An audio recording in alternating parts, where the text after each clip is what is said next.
Hello and welcome back for another episode of Drummer Nation Live. Cool show today with a story from Ludwig's Jim Catalano. This is the second time he's on with a drum story. This is a great one about getting a drum set to Johnny Carson. You would remember as the longtime host of The Tonight Show. For some of us a little older.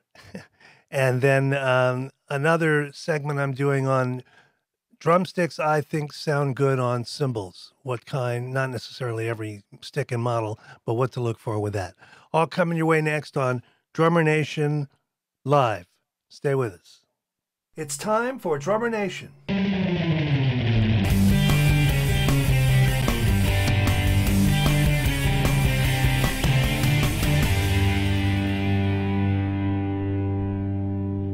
I absolutely love playing drums, and I couldn't imagine not having that in my life. And I really, if I could help facilitate that and have an impact on your life so that you can play drums, that means the world to me.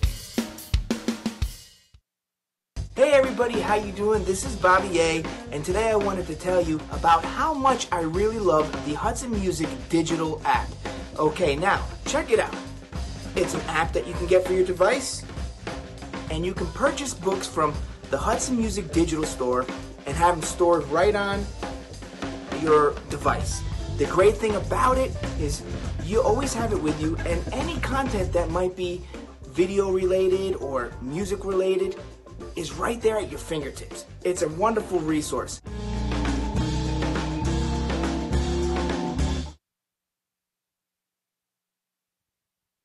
Okay, welcome back. Please pay attention to my sponsors.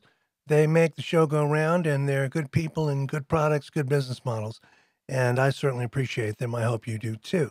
I usually put my calls to action at the end, but I'm going to do it at the beginning here. I do teach drum lessons. You can reach me at info@drummernation.com, and you can see I'm pretty well wired to do so right here. So we even record them on Zoom. More about that in a minute, but keep that in mind if you don't mind. Okay, be gone with that. First up today, I like to, on most of these live shows, include a new drum story. I premiere them here, and then I post them separately on YouTube or Facebook or all over the place. So Jim Catalano worked for Ludwig. He's retired now, and he teaches at Notre Dame. Wonderful guy, great percussionist.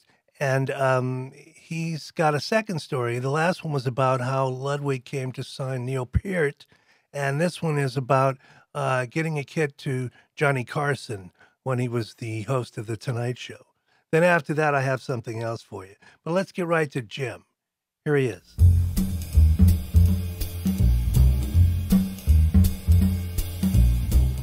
Hi, I'm Jim Catalano. It's great to be part of Drummer Stories. In my 36-year career working at Ludwig, I really had a great opportunity to meet a lot of great artists.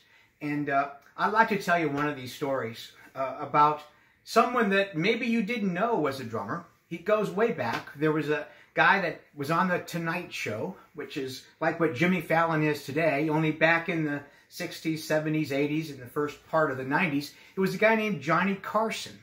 And a lot of people didn't know that Johnny Carson was more than just an entertainer. He was also a drummer, and he was a pretty good drummer. And he had become very good friends with Buddy Rich and Louis Bellson. And of course, for 32 years that the show was on, the drummer that performed in the Tonight Show band with Doc Severinsen was a guy named Ed Shaughnessy.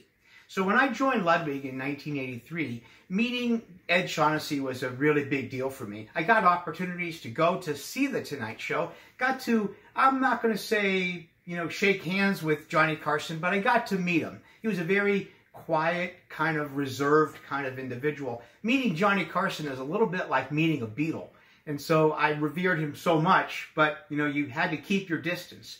Well, anyways, one of the things that happened back in 1987 or early 88, there was a tremendous winter storm. And Johnny Carson had a drum set that he played on that he loved, that was given to him by Buddy Rich, who was one of his best friends. And that drum set was a Slingerland drum set in the Buddy style, etc., with the BR and the drum head, everything. It was literally Buddy's Slingerland set that he gave to Johnny.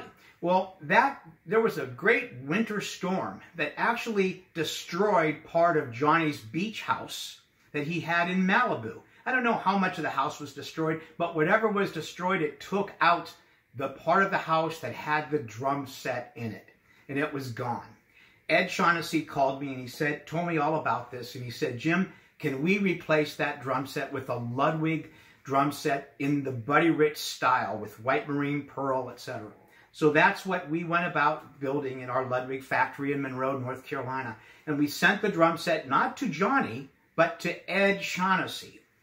And then Ed received the drum set, took it out to Johnny's remodeled Malibu beach house, and he set it up for him. And apparently Johnny was overjoyed and thrilled. So much to the point where he actually sent me a letter back on, May 25th, 1988. I don't know if you can see the letter, but there's the letter with Johnny's signature. And it just simply said to Mr. James Catalano, Dear Jim, Ed Shaughnessy came out to the house a couple of weeks ago and set up the new drum set. It's a great looking outfit. I just wanted to let you know how much I appreciate it. All good wishes, Johnny Carson. So I just like telling this particular story because of all the letters and things that I received over my lifetime, this is probably one of my most cherished letters because it came from a true icon of the entertainment industry, Mr. Johnny Carson. So anyways, just wanted to tell this story. I think it's a good one from a fellow drummer. So thank you for listening. We'll see ya. Bye.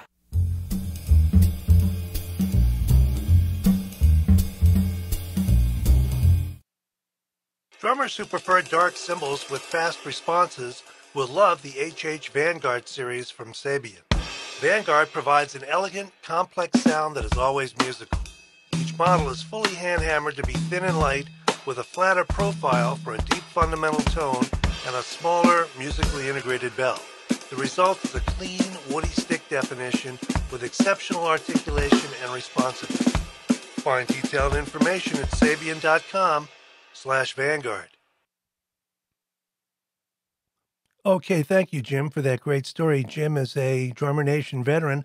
I did an interview with him, one of my full interviews, back at the Chicago Drum Show a few years ago, and he had some wonderful stories. My favorite one was about, as a kid, seeing the Beatles on the Ed Sullivan Show and having that not only inspire him to become a drummer by looking at that, but to lift him from the doldrums of the Kennedy assassination, which it's said to have done for many of us. So that was a great story. And then the last one he told was about how Ludwig came to sign Neil Peart, kind of an audition process of sending in drums and letting him try them. And now this one with Johnny Carson. So as I say, he worked for Ludwig. For decades, he knows more Ludwig stuff than anybody I've ever met.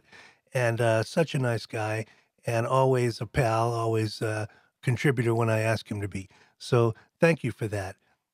Now, last week, I was going to do a little bit right here on cymbals and sticks, what kind of sticks I like that sound good on cymbals.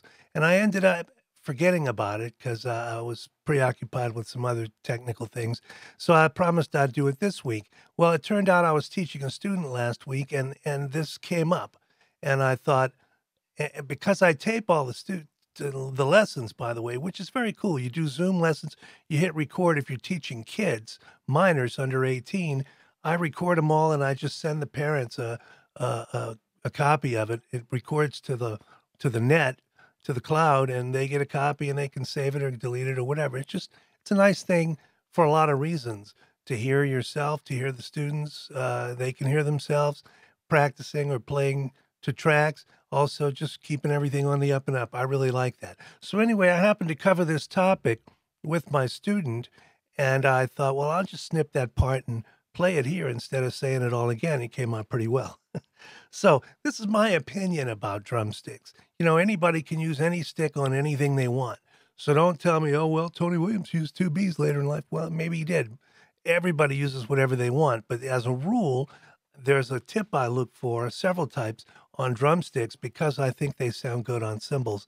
And we would look for those in our booths when we had trade shows and I had the cymbal company. So here I am talking about that, and I'll be back live after that.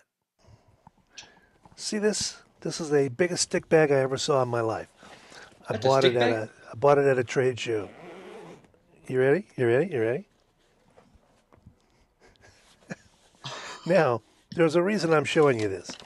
When I had my my cymbal company, and we went to trade shows like the Percussive Arts Society or the NAMM show or some days of percussion in various places, stick companies would also be there, and they would always come by and lay sticks on me to help promote their products, right? Because my booth would be, 100 cymbals, and then kids would come by and play, and then they could buy them and would write them up through the dealers there. But oftentimes I would get sticks I couldn't use on a cymbal. See the bead on those bad boys? Mm-hmm. That sounds horrible on a cymbal. What happens to sound good on a cymbal? So after I weeded out all the ones, and I'd give those away to kids or with a sale or something.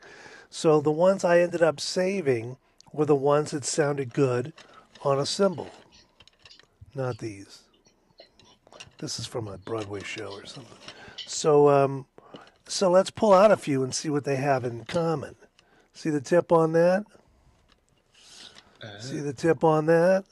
Yeah. See the tip on that? You see we're making some correlations here? They all have an elongated bead. So when you're looking at sticks, these are some famous guys' sticks. That's Art Blakey, Roy Haynes, Ed Soph, Gene Krupa. You know who Krupa is. See that long? Yeah. That's him there. I need to put it against something maybe black that you could see it better. See that? Oh, wow. The one that's sticking out there? Yeah. So the point I was going to make to you, because a lot of young guys don't understand, here's Mel Lewis. Why do sticks have different types of tips? Generally speaking, the ones that sound really good on cymbals are the ones that have a long acorn tip or an oval tip. There's a lot of different words for it, but something that allows the meat of the bead to make contact with the cymbal. And it gives you a warmer stick sound. On the other hand, there are sticks that have, say, round beads on them. That's a pretty round bead. See that? Mm-hmm. And they were generally designed for percussion and for classical uses, because if it's a round bead, and I'll try to do it against this black background, any angle you hit the stick with is going to have the same amount of stick surface on the head. Mm-hmm. So you're going to get a more even sound, even if one hand is coming at it from a little higher or lower angle than the other. Yeah. Other kinds of beads, you have barrel tips, you have all kinds of tips. But when you look at the various types of sticks, and they're all about the same length too, right? They're like close to 16 inches. Some are a little long, some are a little short. And then the other thing you look at is where they carry the weight. How much of the weight is in the front? How much of it is in the back? Some of the jazz players like more weight in the front of the stick because they want to drop it and go ding-da-ding, ding-da-ding. And let that da-ding come from bouncing. Ding-da-ding, ding-da-ding. And they want a little more weight on the front of the stick. The guys with a lot of chops, a lot of speed, don't usually use tiny sticks. The older cats, some of them used some ridiculously small sticks, and I don't see any in here. Yeah, here's one. That's a really short stick, man, and it's tiny. And if you see where it goes down here, there's the top, and there's the top of that one. It's hard to see on that, but there's a good inch difference there. Oh, wow. Now this is just some hot rod by Firth, a different version of hot rods, and I got a bunch of other stuff in there. But that's what I would do, and so these are the ones I ended up with after all the years. A lot of them walk at trade shows. Somebody comes up and they grab a stick and they leave with it without even noting it. I've done it myself. I'm in somebody's booth. I go to the Zildjian booth and I grab a stick and I end up talking to somebody. And then 10 minutes later, I find myself in somebody else's booth with a stick in my hand, and I have no idea where it came from. Mm-hmm. So that's another reason these stick companies would give them to us, is because they know they end up walking. people take them without even wanting to. I mean, who wants one stick? You know, why would you steal a stick that's not matched to anything? They're not trying to steal them. They just end up talking and chatting, and you go, oh, whose booth is this from? Memphis Drum Shop is the world's premier provider of percussion instruments. With 6 showrooms of gear, mycymbal.com, the Memphis Gong Chamber, and a first-rate repair department, turn to Memphis Drum Shop for all your percussion needs.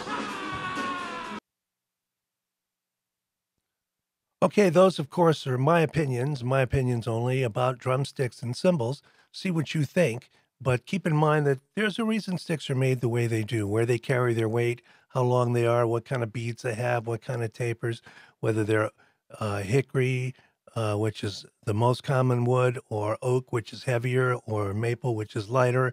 I didn't mention some plastic tips. I also use some of those. See if I can hold it where you can see it. This is a Regal tip. Put it against my shirt, maybe. I don't know where to put it. Sorry, I hit the mic. It's all backwards when you do this. There's a Regal tip jazz model, and it's got the same kind of a tip I'm talking about. And here's one they call an E-series stick. It's still got the same kind of tip. I don't think you can see that on this camera, but it's got ridges on it. So it's something between a wood and a plastic tip. Plastic and wood tips, another thing for drummers to discuss. Pardon me, left my water. Anyway, sorry about being late today. That's all I have for today. I appreciate you watching. Hit me up on email at info@drummernation.com if you wish. I will try to respond. And let me know what you think about these things. Most people, I get 50, 40, 50 people, 60 people watching it live. Most everybody, a couple of thousand a show, usually watch in post. So don't hesitate to put any comments there. You don't have to agree with me by any means, but keep it respectable. You know, good social discourse doesn't hurt. And with that, I think I'll bow out. And I'm not doing a show next week. I'm going to be camping in the mountains in North Georgia, which I love, especially this time of year. It should be beautiful. And keeping our fingers crossed is to rain. But we don't get much rain in October here. Knock on wood. All right. See you next time. Thanks, everybody. Bye-bye.